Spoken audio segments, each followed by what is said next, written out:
Hello, everybody, and welcome back to Brainstorm Brewery. We have a very special show this week. We're coming off the Mythic Championship. We have a guest. We've got a lot to talk about. And, hey, it's December. That means it is the month where we are kicking up Patreon and talking about those legacy perks. So let's jump on into it. I'm Corbin, joined as always by Jason and DJ. And this week we have, I guess, two guests.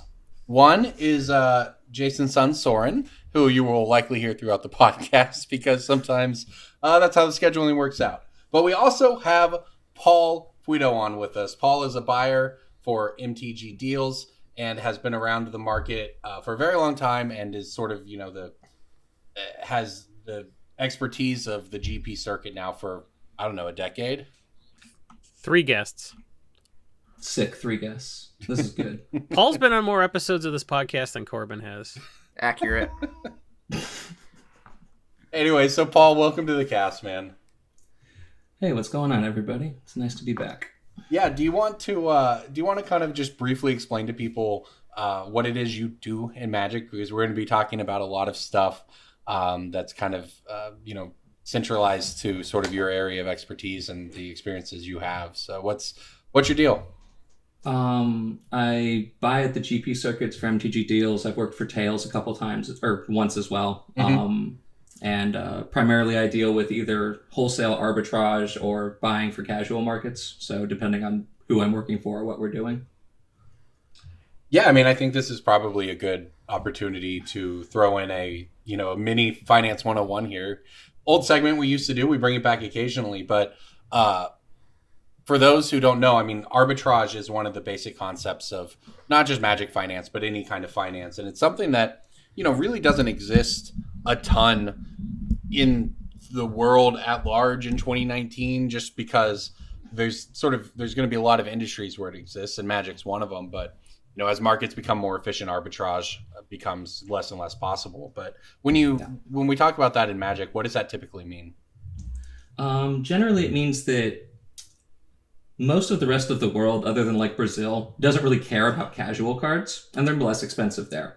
And if they don't care about casual cards, inherently they have to care about something else, which is competitive cards. So competitive cards are more expensive there. So entrepreneurial individuals or companies can bring a bunch of good competitive cards over to either cross the Atlantic or cross the Pacific, take your pick, and dump a bunch of competitive stuff at people paying fairly close to US retail or US retail minus fees, which is close enough. And they can buy casual cards for either at buy list or below buy list at quantity because you're buying them from stores. And it's a lot of business to business transactions. And that's how a lot of actual product gets moved in this industry. Yeah, I think that's something that a lot of people don't know, and it's something that doesn't, necessarily get talked about a lot. But the flow of cards between the United States, Europe, and Japan is something that kind of underpins the entire market and causes a lot of ripples that people don't necessarily see.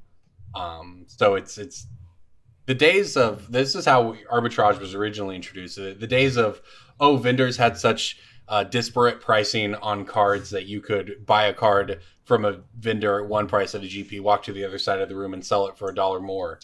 That doesn't exist as much anymore. It's still a thing.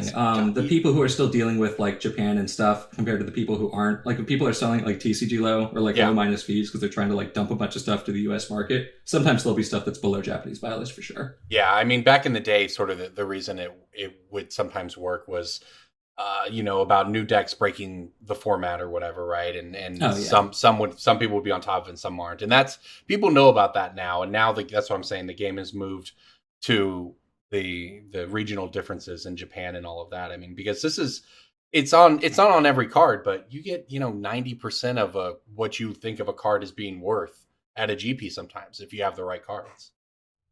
Yeah, absolutely. It's one of those interesting things about the way things have evolved over the past, I don't know, decade or so, or has it always been there? It's been there way longer than a decade. Like, I mean, it's I think Saito was coming here in like the late 90s or like early 2000s. Yeah, he was definitely And, one like, of the pioneers of it in this industry. Yeah. Yeah, it's been around forever. I mean, people are hustlers, right? And it's a hustle. Yeah, I mean, that's one of the... Magic is, in fact, a global game, and people forget that all the time. Yeah, I mean, it's easy to if you're just like going to F&M. I mean, why would you give a shit about what's going on in another continent for this game? Right. Why would you care that a different country is just on fire? Oh, boy. It's only Dangers. one rainforest. They've got more. I think DJ meant Australia. In And this like case, the yes. Seas. I was going for the Amazon reference there. It's a little less timely and therefore more acceptable. More delicious tears. Excellent. All right, let's move right on into breaking bulk this week, and then we'll come back to this topic. So, Breaking bulk time. Breaking bulk time. Break. Oh, yeah, Breaking Bulk. There's so much good stuff. It's a pick. Breaking bulk. The end. for those that don't know, breaking bulk is when we try to make each other guess cards that are worth money from older sets or current sets that people don't know about, right? It's the cards that we find in bulk that are worth more than bulk, and you can pull them out of your own collection and make a little extra money on the side. So who wants to go first? Mirrodin Besieged. I said me. Okay. No one heard that. That was Nobody. That was like dad voice. That was Literally impressive. no one heard that. Yeah. Oh, you was might I have still been muted when I said that? I don't give a I said it. Know what I meant, not what I said.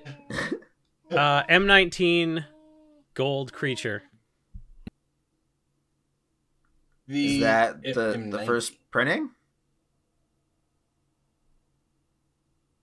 Trying to remember that terrible set. Satyr, whatever. The green white enchantress. Satyr Enchanter? Nope. Nicol Bolas. Yeah, man. You Breaking nailed it. bulk, nickel bolus. I mean, the Hour of Devastation intro deck Nicol Bolas is a breaking bulk. I don't know about that.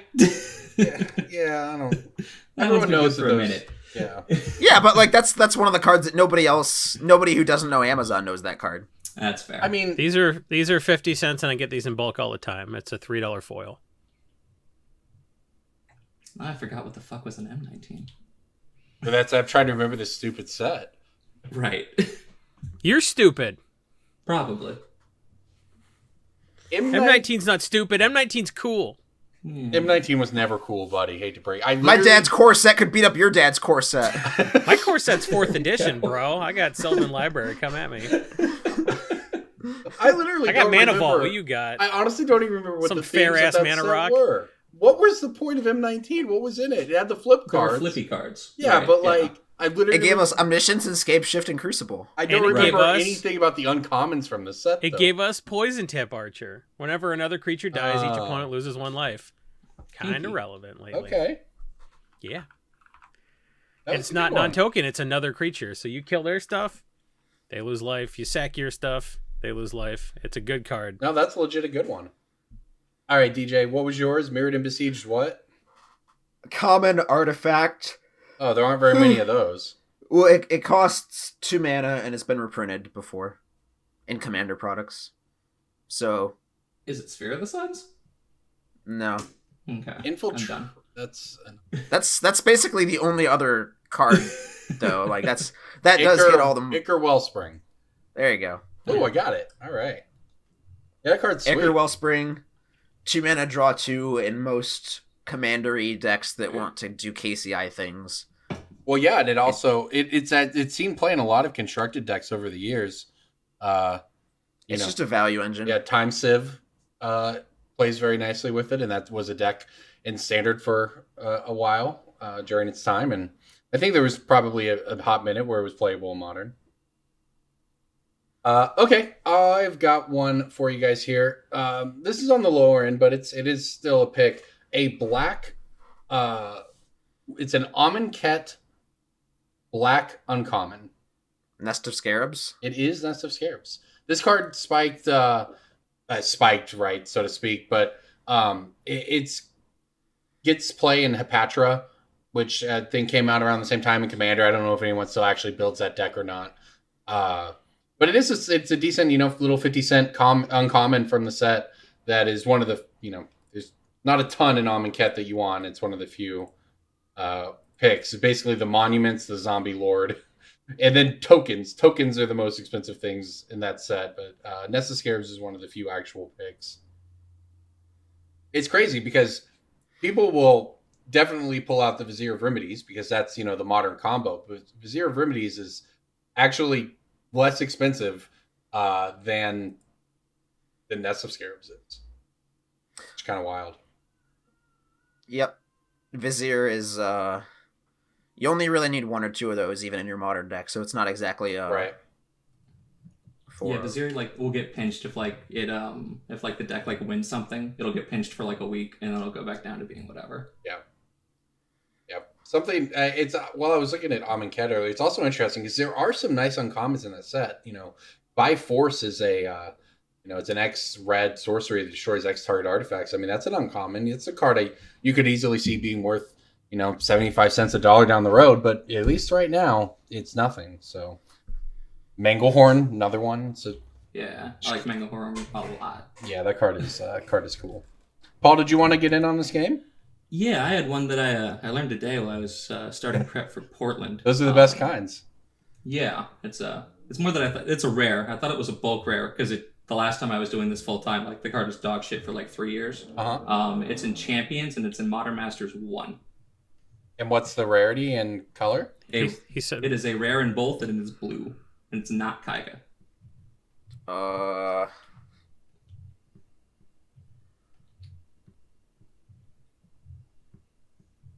Kamigawa and Modern Masters. Sakashima the Imposter? No, it's not. That's from Saviors, and that one just got hit. Yeah, that's $1 million.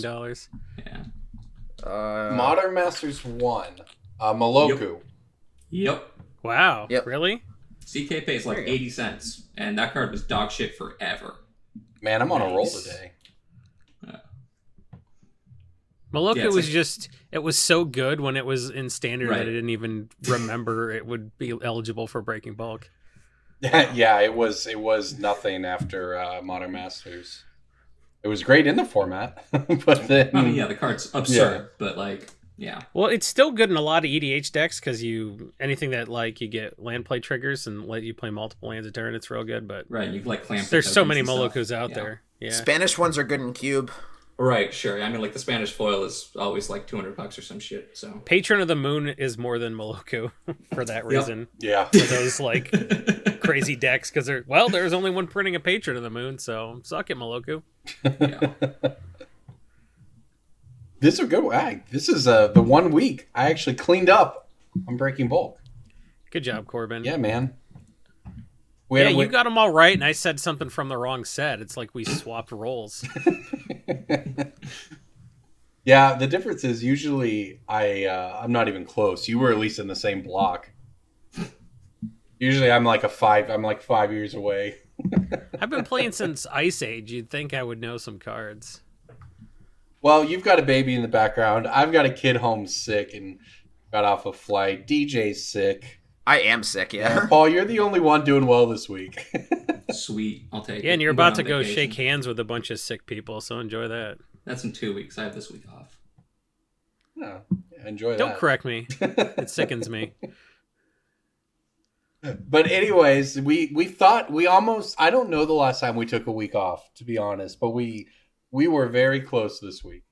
So can't stop, won't stop. Yeah, if we're you're a listening professional to this, podcast. If you're listening to this at home, know that we were here for podcasts at home. I'm listening to a podcast. Of a podcast. I'm listening to a podcast at home right now. That's just math, man. That's because you're not participating. Yeah, that was a weak rebuttal, but I appreciate the effort. Got him. You're sick, so we'll cut you some slack on that one. Anyways, I just got back from the Mythic... You're going to be sick in 2 weeks when you climb out of a 35-degree What, like, bro, that's swamp. this week. I'm seeing you in like 2 days. You're just gonna get me sick Yeah, but anyways. I'm accounting for the incubation period of whatever disease you acquire. I see. Oh, you're gonna get something bad, dude. You're gonna get some con SARS for sure. What? Yeah. So if you don't know what they're talking about, GP Oklahoma City is this weekend. I will be playing the event in the Merfolk cosplay. I guess it's an Aquaman cosplay technically, but it was shipped from Etsy this week. It's supposed to arrive on Thursday, so it's gonna happen.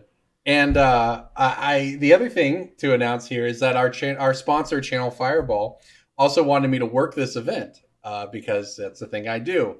And they hit me up, and I was like, no, our patrons paid for me to play in this GP in a cosplay and then jump into a lake or a pool. So given that I told them I can't work this show as I normally would because our patrons demanded this, and I'm going to deliver for them, we reached a compromise where I'm going to work in the Merfolk costume while playing the GP. So thanks, Channel Fireball. Follow me this weekend on their social media. It should be an interesting ride. I will be playing the event in the full costume. I will be dominating and top 8ing the event in the full costume. And while also providing social media coverage for the show. So shout out to our awesome sponsor, Channel Fireball, for that. Looking forward to it. You didn't want to say that out loud, Paul? You just had to type it in chat? I didn't want to interrupt you. It'd be really funny because you're buying this costume, right? Just what if it fits terribly, just like pinches your junk, just like rubs on your ankles, just does everything wrong, you're allergic to it? What if you get hives from this? We tried to get a female version for him that had high heels that would have accentuated his figure really well, but he doesn't need any help making his ass look voluptuous. I refuse to walk around in heels all day at a tournament that I'm also working on a convention center floor. That seemed like a good way to die. So because you don't know how? Almost certainly. But yeah, it should be fun. DJ's coming in on Thursday, which I guess is, this podcast will be out to you on Thursday or Friday, but we're going to go parkour / rock climb on Thursday night. So that'll be fun. And I'm excited about that. Yeah, I'm looking forward to it. And then I'm going to go crush the event while doing coverage. It's a win-win-win. And then Marianne tells me I'm not allowed to jump in the lake, though, so we might have to find a pool. I don't have to go anywhere near Oklahoma, so it's a win-win-win-win. We said lake, so you're going to find a lake. We always said body of water, but it turns out the only lake near me is a lake you drink from. Like, that's my drinking water. What? Are you saying you're gross? Like, what's the problem? I'm saying that, like, it's a crime to jump into the lake. It's a crime to wear a fish costume in front of that many kids. What's going on? It's a 13 and up game. You just got your water just like sitting there. It's like, that's our drinking lake. What? You can't make fun of Flint anymore, for sure, right? That has to be a thing. I'm pretty sure that a lot of people get their drinking water out of lakes. I'm from Michigan, and we don't do that shit.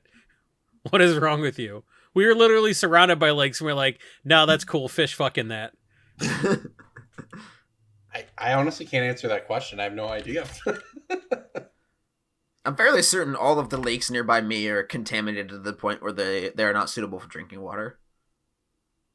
I'm just trying to look this up now to see where Michigan gets its water to drink, because we know Jason doesn't know. I mean, it comes out of the faucet, right? Like, I thought that was the point of it. It has like a water. It goes through a water purifying plant. Like, so then what's the problem with jumping in it? That's what I said. It just turns out it's a crime. But is it like a misdemeanor or like a felony? That's what I asked. And Marianne said, like that bucks, doesn't matter. Then the patron should cover it, right? That's the point of the patron. Yes. We will definitely bail you out. I want to picture you the getting a mugshot. Oh my god, the mugshot with the fish. The mugshot in the Merfolk costume, dripping wet. Oh my god. Wow. I might actually do That'll a be little our research Christmas into card just next how year. illegal it is. Because I wanted to jump in the lake. I was like, we'll just go we'll find a little corner of the lake. I'll jump in it real quick. It'll be much funnier than jumping into a pool. I'm picturing an old-timey jail warden slamming the cell doors. Time for you to sink or swim, boy. They'd probably be just like, it's another Saturday night. But here's the thing: if I day 2 the GP on my way to winning it, like will almost certainly happen, then It's gonna be soggy. Well, you have to jump in with the trophy. well, right? yeah. The thing is, I can't jump in the lake till Sunday. Then, like, if I don't make day 2, I'll jump in Saturday night, and that'll be that. But if I, I'm not. What if I go 9-8-0, 9-0, whatever, however GPs work these days. If I go 9-0, and then I'm like, well, now it's just a good luck thing. I have to play day 2 in it. Then I can't jump. I like in how they're Sunday. asking you to work this event, and you're like, "How many rounds are in day 1? YOLO." If I recall, there are 8 rounds. You have to go 6-2 or better, and then there's another round on Saturday. But it's the cutoff. The technical day 1 cutoff happens before the end of the day. All right, let's get back and talk a little bit about we kind of mentioned the arbitrage, but Paul, kind of from a high level, what is sort of the state of sort of the international market or the way the markets kind of interact right now? Because we've talked about on the cast before how there seems to be kind of a slowdown, and we've seen some prices doing some weird stuff that maybe you wouldn't expect, and obviously with the upheaval and legacy, there's just a lot going on. So from your point of view, sort of the 20,000 foot perspective of what things are looking like, what's going on? There's a lot of recalibration going on about like how the markets relate to each other, because legacy got really hit in like Japan and wasn't really ever a big deal in China. Mm-hmm. In Europe, it's still okay, and because legacy's slowing down, modern's sort of like taking the place of where legacy was, which is obviously what Wizards wants because they can sell packs with modern crap in it. But modern prices are starting to go down in like Japan and Europe too. And you're seeing things posted at like what buy list was like a month and a half ago. And those markets don't quite follow the same trend that the US does, where like the market always dips in like the 3rd week of November through until people get their gift cards for Christmas or get Christmas money and then they spend it all. Right. So they're like, we're in the middle of like the worst dip every year that always happens. This in like the last like 3 weeks of August. Yep. So Pioneer's doing really well overseas, and obviously it's doing well here, but it's doing well in like different ways. Like shocks are way too cheap here compared to everywhere else, and a few other staples like that. But we're going to start seeing modern cards come back to the US because the US market's still way more expensive than everywhere else. And you're seeing this reflected in the US buy lists because like no one's paying more than like $30 on Karn Liberated. You go, that's really cheap. And then you look at Karn Liberated and you realize people are selling them for like 40. And you're like, when the hell did this happen? Yep. And so like, it's we're recalibrating. And because no one has had a real Pioneer event yet, like SCG has, but as far as like the GPs or like any GPs overseas. Yeah, first one's in January. We don't really know what the sustainability is of this new set of market trends, whether it'll recalibrate to more of a balance or whether this is the way going forward. And no one really knows because it's been like a month and a half. So what do you think when you say legacy is dead in Japan? What led to that? I mean, because most people pointed to SCG as being sort of the last bastion of legacy, and then they killed legacy here. Nah. So I mean, go ahead and talk legacy about here, that. But so like Japan or legacy was always really strong in Japan. It's why dual lands have been expensive at GP buy lists forever, like way more than you would get at like a reasonable local store. It's because people were arbitraging them, and duels have been slowing down in Japan for a while. To the point where like LP ones were kind of dog shit there, which is weird to say, but they only wanted like perfect ones or fucked ones because those are the easiest ones to sell because one's super cheap and one's a collectible. Right. And you started to see that slow down within this last year, but the Pioneer announcement, especially because it's such an accessible format comparatively to Legacy, that like there was just no reason to play it anymore. Because if Japan had to set up a market where they were buying dual lands at a number where they could get real supply from the US, that means they were paying close to retail. Right. Which means if they're a business, they're selling like an underground C for a number that seems absurd in the United States. And that's what a Pioneer deck costs, is like an underground C there. Yeah. So like, why the hell would I play blue-black? And so it's a more accessible format, and it's going to move more volume of cardboard because it's way easier to sell 10 cards for $20 than it is to sell a $200 card. Right. It always has, but it always will be. Yep. Yeah, I mean, I think it Pioneer is the big wrench, and I think it was needed both from it was certainly needed from a sort of a competitive standpoint. Everyone was just so fatigued from all the upheaval in the other formats. Well, Modern Horizon fucked us. Yeah, Modern Horizons was a disaster. Like, it War of the- 2019 was a disaster. War of the Let's Spark just- was a disaster. Throne was a disaster. Like, at least like War of the Spark and Throne sold. Like Modern Horizons didn't sell, fucked up all the formats, so no one wanted to play them. Like it was perfect in every way. yeah, it has been a very interesting year of Magic design, and I don't know, Wizards hears all of everybody talking about it. So we've talked about that a lot on this podcast, but it's interesting, to hear the sort of the market. We looked at for a long time. We thought Modern Horizons cards were going to be really valuable for a long time to come, and then we got hit with the the whammy of, well, they actually just made it so no one wants to play these formats. Oh, by the way, Pioneer exists now, and modern looks rough. The casual stuff in Modern Horizons is going to be really good long term because it's just like stupid cheap right now. Especially like the Mythics, they're all going to be I've fine been waiting long-term. on like Sarah is one of those Yep. cards that like Sarah and the Sliver are those like those are like $3. What? Unbound What? Flourishing's dog shit cheap too. There's a Yeah. bunch Yeah. of them. It's crazy. But yeah, I mean, we've talked a lot about it, but yeah, when we hit post holidays, that general build up in January, February, March, that's when we're going to see things really shake out one way or another. I mean, like what happens when we see the first Pioneer GP top 8? Yeah, I mean, everything. Those cards all go crazy. Yeah, I think Pioneer's, by the way, in a good spot. I don't know the last time we talked about it on the show here, but the latest round of bans, Veil of Summer, gone. Once Upon a Time, gone. Field of the Dead, gone. Smuggler's Copter, gone. There's just so many recent cards on the list that it's just absurd. But I think Pioneer's in a really good spot right now. It seems like Oko is likely the next card to go.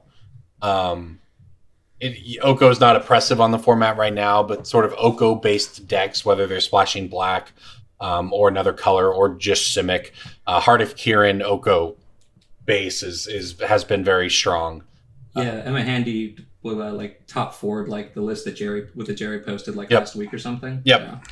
Yeah, I actually felt somewhat good about. I was on that. I knew that Simic Vehicles was sort of one of the best decks in waiting after the ban. So shockingly, Oko ruins another format, or is at least on the way to. But we'll see. I mean, we'll see how it goes. I think Pioneer, by and large, though, heading into, people don't know. There's not going to be a ton of info or changes after this week. I think this is basically Wizards' last week in the office, and then they shut down until New Year's, more or less. So you're not going to see any major changes to formats if they don't come in the next week or so. And then we hit the GP at the end of January. I doubt they're going to make big changes 2 or 3 weeks before the GP. So, yeah, I mean, I think we may be sort of getting to the point where what Pioneer is what it is.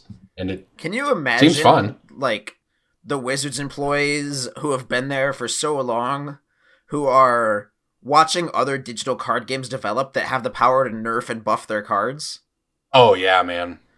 Like, can you just imagine, like, the person who made Oko just not being able to sleep at night because they could have, like, somebody else who designed a game in 2019 could just change that +1 to a -1? Yep.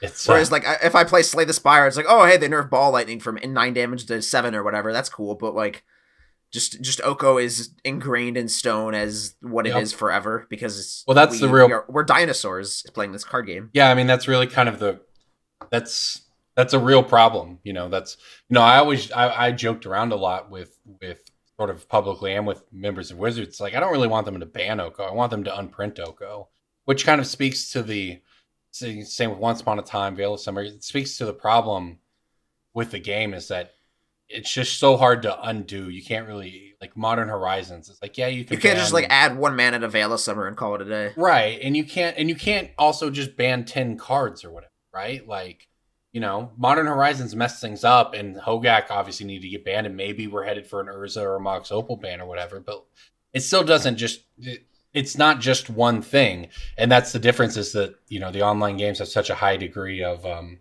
tunability, even not just for broken stuff that needs to be nerfed, but just in general, things reset and they can change it, and Wizards has to wait a full 2 years or whatever for standard to get through it.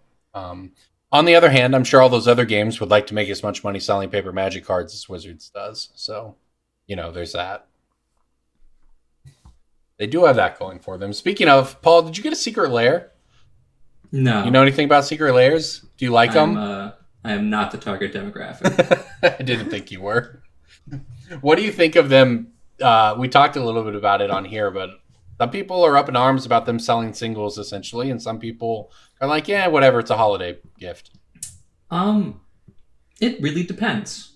Because it's about if they start printing cards and things like that you can't get from something that you buy from your LGS, which is, I think, like what they're trying to figure out if they can get away with. But like that's a very big step that could lead to a lot of business confidence loss rather than consumer, because the consumer isn't really going to give a shit. They're going to give money to somebody and get the thing they want, right? Like capitalism. But as a business, it's kind of disconcerting. Terrifying. Yeah. Maybe not terrifying, because like you still like you go to the store or wherever the GP, you buy some cards, you sell some cards, whatever. But it's these don't really matter much, but it's about what these are a stepping stone to that could potentially cause concern. I mean, the LGS model as a whole is fucked. just so mind blowing to any other industry. And like, if you bring a business idea to somebody, you're like, hey, I want to make this business that is completely and solely reliant on one other company doing exactly what I need to survive. What? It's so ridiculous from any sort of like actual macro business level. Well, the thing is, it worked for 20 years, because the market was somehow more inefficient than it is now. Yeah. Yes. But I mean, it worked. Like, remember, Wizards tried to run their own stores 20 years ago, 30 years ago, or whatever, and they decided they didn't want to do that. But Wizards always needed the store to exist. It was, I mean, yes, the LGS was not wholly, but very much obviously reliant on Wizards, both for D&D and for Magic, and at one point for Pokemon too. But at the same time, Wizards needed LGSs. And the thing is, now Wizards doesn't. There's a lot of past tense words you're using. There are. Now Wizards does not. So, but they still, they don't need them to exist.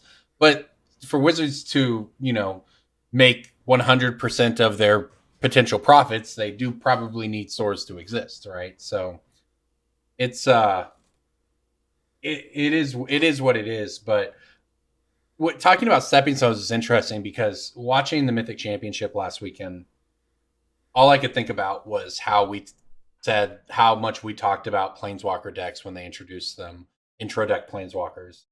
And think about it. We're talking about Underground Seas and high level tournaments and, high level market arbitrage, regional differences. But we also spent a lot of time, whatever it was a couple years ago, talking about crappy Planeswalker decks that no one was going to buy and that didn't matter because we said this is a dangerous precedent.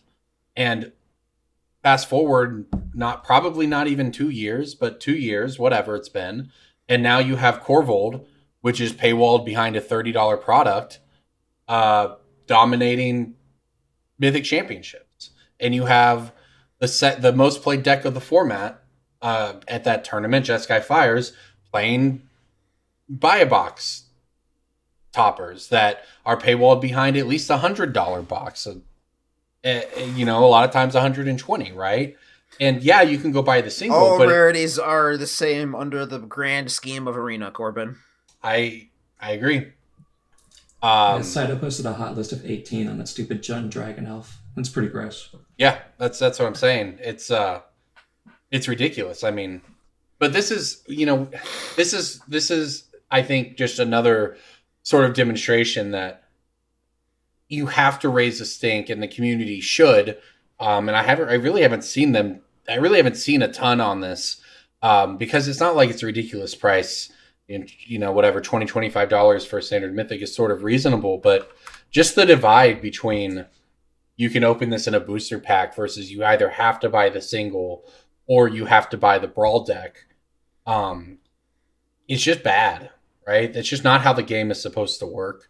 It's not what the model was It's not what Magic is pitched as. Well, I mean, the community also has quite a large ledger of things that they are currently scheduled to be busy with in terms of outrage. Sure.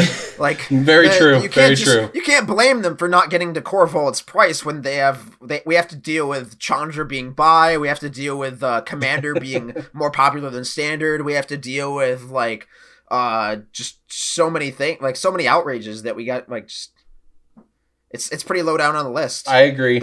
I understand. The War of the Spark novel, like just all the Heroes of the Realm promos that weren't available to local game stores. Like there's just yes, that is all true. How dare they print Sliv Monstrosity at GPs? I do think that like other games do have a model like this, where there'll be some things that are only in like a separate like ancillary product that like are viable for competitive play. Like Yu-Gi-Oh does it a lot too, but the way they do it is like they'll like be like supplemental things for archetypes that are the structure decks that are basically precons. But it also means that you can buy like 3 of a structure deck for like $40 or $30 or whatever, and have like a real deck to play. Yeah, which isn't really the situation here. Well, and that's the whole thing, is that we're not Yu-Gi-Oh, and Magic players have by and large looked down on Yu-Gi-Oh's business model, and there's a reason that stores sell a bunch of Magic singles and not very many of them sell Yu-Gi-Oh singles, right? Like, yeah, I mean, and Yu-Gi-Oh's also done the opposite in terms of like, here's this one archetype staple that only comes in a Nintendo DS game, and now it's $45 because you need 3 of them. Yeah. Yep, or for a movie. That does happen. Yeah, and that's the whole thing, is that... You could never do anything like that. Well, that's... have something that you need lots of, and it's... Yeah, I mean... scarcely available. One of the things... brawl deck, perhaps. One of the things that made the Magic market so successful is that they didn't do that. It was very straightforward. If you wanted to get into the game, you could buy booster packs. And, you know, it didn't seem like a big deal when they did Planeswalker decks, but it was a dangerous precedent. And now it may not seem like a big deal that Corvold is $20 and it's locked behind a $30 brawl deck. But what happens when the next one is the next... First they came for your Chandra Pyrogenius and I did not speak out. Then they came for your Corvold Fakehurst King. And I mean, but the community did speak out over Nexus of Fate. And they said the future promos aren't going to be like this. Bro, they spoke out over Fire Song and Sunspeaker. And they were right. Right? That's the thing, is it was a bad precedent, and it was fine if they're Fire Song and Sunspeaker. Nexus of Fate is Nexus of Fate, which was a disaster, and they said this is not the norm going forward. And now Rowan is all over the place too. Like, you mean Kenrith? Sorry, Kenrith. Yeah. I think that we're conflating two different things. Okay. In that something being successful for WotC is not necessarily the same thing as players being super excited about it. And you're going to see indicators that like lead to very different conclusions for a lot of this. Because like a dope Biobox promo or a dope, Kenrith whatever, just like makes WotC a bunch of money. And even if they have to make a we're sorry post, like, does the money go away? No. Well, that's honestly, and that's when I use the word terrifying as an LGS. And then we see them selling Bitter Blossoms direct. What's to say the next Corvold isn't coming from a product that you have to buy directly from Wizards' website? Well, it's once you phasing out paper anyway. It doesn't even matter. I mean, once you start, they did announce Worlds today. I believe it was Standard on Arena, which I don't think should be a surprise to anybody. But I mean, that is what it is. But yeah, I mean, it's just. We've seen the progression of this just in the past 12 to 24 months. And once they fundamentally changed what Standard was, sort of the definition of Standard, it opened the door to this. And I can't, in good faith, tell you that I don't know that the next Corvold won't be something you have to buy directly from Wizards' website. Which really does start to... Yeah, I think that's all just very damaging to the game. I mean, they say they understand that EDH is the most impactful format, but they're really undermining the ways that EDH players get their cards and where they play. So it seems like while they recognize that it's making them a lot of money, I don't think they realize that the current Magic infrastructure needs to remain in place for that to remain viable.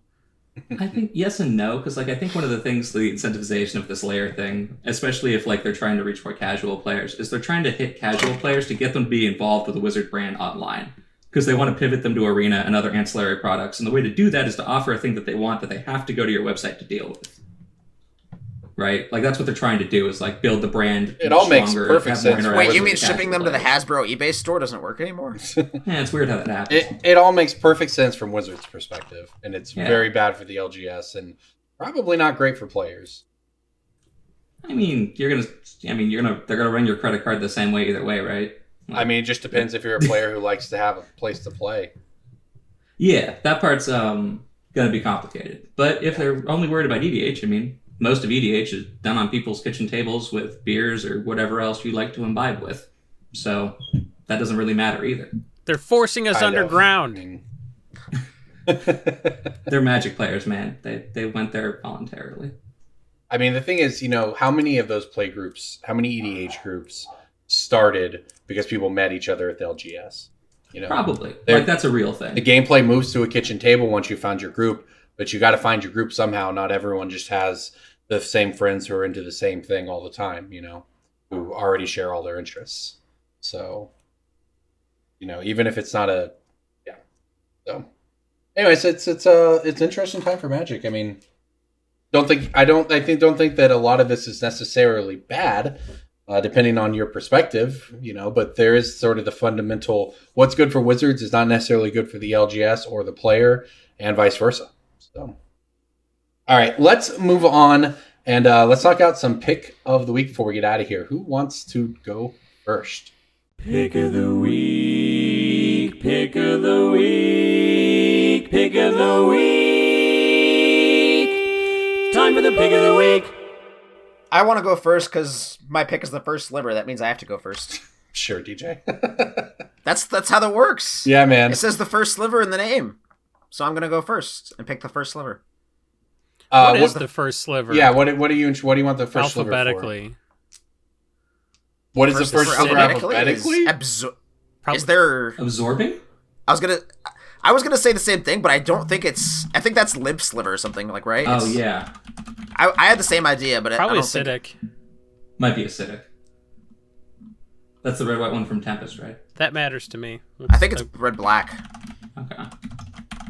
Yeah, it was Stronghold. Acidic. Yeah, okay. I was trying to look up all slivers here. Acidic sliver is first. I did it. You so old. That's the first sliver. But yeah, the first sliver is like $5. It started out at $40 on the first week of Modern Horizons previews, and it is just super tanked. And I mean, it bottomed out at $5, and now it's crept up to like $5.50 or $6. So I just think this is the archetypical card that Amazon players will buy with an Amazon gift card. If you picked like any card in Magic and you're like, this is the most casual of all casual cards, it's like this, Avacyn Angel of Hope, and like Craterhoof Behemoth. And like Dragon God. Yeah. And dragons. Angels, demons, dragons, and slivers are the Oh my. the perennial non-competitive staples, and the first sliver being $5 or $6 seems incorrect to me. I feel like I've got an even spicier pick along those same lines. The first sliver is the 6th most built commander in Modern Horizons. Morophon is the first. First sliver isn't even in the top 100 most played cards, and Morophon is 9th after 3 talismans, Generous Gift, 2 more talismans, Nurturing Peatland, and Waterlogged Grove. Morophon. So, like, yeah, it sucks, but it's in a lot of 99s, and It's great. Yeah, it's in a lot of command zones. It's in a lot of 99s, and it's under $5. Like, oh, you said it.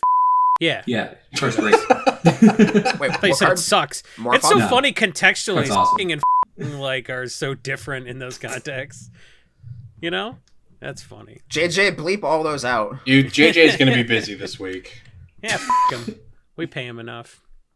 So, yep, when Morphon isn't f***ing, it's selling for under $5, which, given its strong EDH metrics, both as a commander and as a member of the 99, I think under $5 is incorrect for a Mythic in a set that people have basically stopped buying. Yeah. And the value's got to go somewhere because Hogak went from $25 to 25 cents. And Right. round 6 got annihilated. Yeah. Yeah, Renin 6 cut in half too. Yeah. Yeah, it was interesting how that played out. Oko got banned and went up in price. Renin 6 got banned and got destroyed, while still being legal and modern. Okay, I will jump in here. I'm going with Inventor's Fair this week. It's about 350. It's been somewhat flat for a while, but it hasn't really tailed off like a lot of other cards have around this time. And, it's just good in a lot of decks, right? It's obviously there's all the Mox Opal decks in Modern. It's sees some amount of play in Legacy. It's just all over the place with Urza. On top of that, it's just a good generic card, even if you divorce it from specific Modern applications. I mean, we will eventually see this probably do a thing in Pioneer. It's good in Commander. It's colorless, so it can go in anything. It's got a lot. I think it's definitely going to be $5, 6 months from now, and will likely climb even higher over the next year. So the tutor, it's a tutor with upside that doesn't take up a spell slot in your deck. It's hard to beat. Basically, all you have to do is duck a commander reprint, and you're pretty much golden. Yeah. I like that card a lot. Yeah. Paul, what do you got? You got one for us? Yeah, I like Aetherworks Marvel, because I think they're going to ban Marvel's good, They and might. then ban Marvel later, and that's fine, because you sell them when it's good before they ban it. You think it's going to get good? Yeah, I think that card's busted with Emery, and people are stupid. With Emery, okay. Yeah, because you just dump it, and it makes your Emrakul cheaper, and then you just cast it. That's an interesting way to do that. Yeah. I So mean, think it's actually Kaladesh or really Aether good. Revolt? it's I don't remember. It doesn't it's matter. Kaladesh.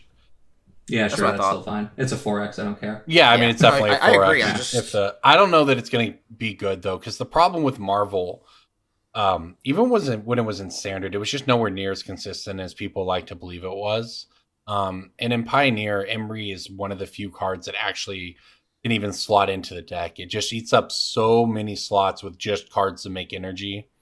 And then its Kind of, payoffs yes for and Marvel. no. It's just hard to actually make the deck better than it was, Like every other deck is going to get better in every time a set comes out. And like anything that relies on energy as its base is just locked into, 24 cards right off the bat. It's just very difficult. Not to say that it won't become good in the format, obviously. It certainly could, but I think that people fell into that trap early on, thinking that their energy decks were going to be great. But if there is one that'll work, it is Marvel, because the card is there's busted. a couple different things in this format. One of them is like you get to play Gonti's Machinations and Painlands, which is like something that never happened in energy decks in Standard. And if That's it had, true. it would fucked everything in half. Yeah.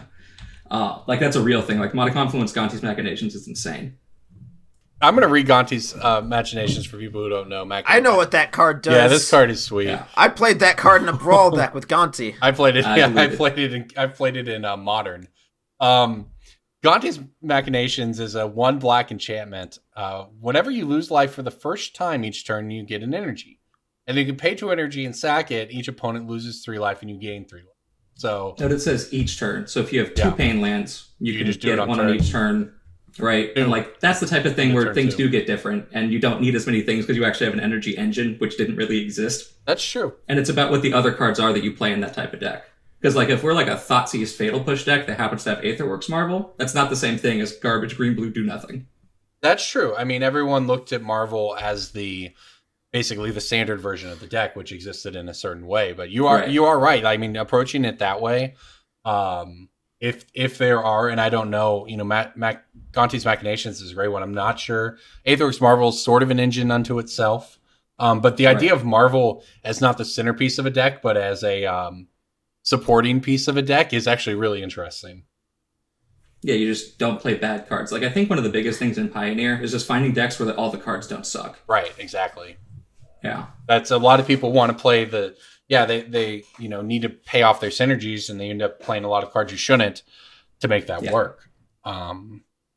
That's why I think that we're going to get into a spot very quickly. That's some r/Korean advice. Just stop playing bad cards, you idiot. I mean, it's real. Like Just that's how don't that's how I die. look at Pioneer decks. Just play don't shitty die. stuff. Just win. Yeah. Well, and I think that's where the thing is that's where the format is, especially now. Sometimes people would play worse cards to make their Field of the Dead work or whatever, and sometimes that was fine. And as we've kind of progressed here, I think we're getting to where we were always going to get, which is just playing the best cards in a good stuff deck. And that means playing, that's why the Oko deck is good right now, because it just plays all these really powerful cards. And I mean, shoot, you can play Oko in Marvel. I mean, Like, why not? you certainly would. It is a deck with colors of mana in it, therefore you should play Oko in it. Basically how that works. Yeah. Food tokens do count as being sacrificed. Yeah, that's true. Also, Yeah. It's not say non-token on Marvel. Wow, it just says any permanent. Turns out. It's put into a graveyard. You get energy. Okay, look at that. It's also really good with Goose. Like, real dumb with Goose. Yeah, works with Fable Yeah. Passage too. Uh-huh. There's a lot going on. And we brought back the brewery part of Brainstorm So Brewery. you're saying we're Did it. blue-green at that point. You're probably- Is there a you're probably Planeswalker bug. that would be good in there? Oh, Yeah. Yeah, it's weird. Kiora. Yeah, Kiora. Untap a permanent. Yeah. You can Oh untap- my god, we one. did it. All right. Well, everybody, thank you for listening. Paul, thanks for coming on. Where can people find you on the internet, Paul? My Twitter handle is PRFEUDO. Otherwise, I don't really have any other social media, but I'm at a bunch of GPs, so find me at the deals booth. Yeah. All right. Anything else you guys want to say or touch on before we get out of here? Okay. Magic is dead. Magic is dead 2019. Well, everybody, Hail Satan? go ahead. No, just Hail Satan. Yeah. Well, everybody, thank you for listening. One last shout out to our sponsor, Channel Fireball. Make sure to go check out the website. Thank you, Paul, for coming on. Enjoy the holidays, everybody. We're cooking up something special for you for Christmas. And remember, we announced all the legacy perks for the Patreon. If you are signed up by the end of this month for the Patreon, you will get some exclusive 2019 rewards that will not be available after that. So everybody, this is Brainstorm Go to Brewery. patreon.com/brainstorm brewery. Give us $1. It's 20 or 25 cents an episode. Blah, blah, blah, blah. I paid $1 to get Corbin to wear a fish costume. People thought should that we work. we're gonna make it the whole episode without doing a Patreon page. We got it in there. At We the got end. you, idiots. Yep. Follow me on it's Seahosser88 or the Channel Fireball social media accounts for the shenanigans this weekend, where I will be winning a GP in a Merfolk costume. Everybody, this is Brainstorm Brewery. Until next week, we'll see you then.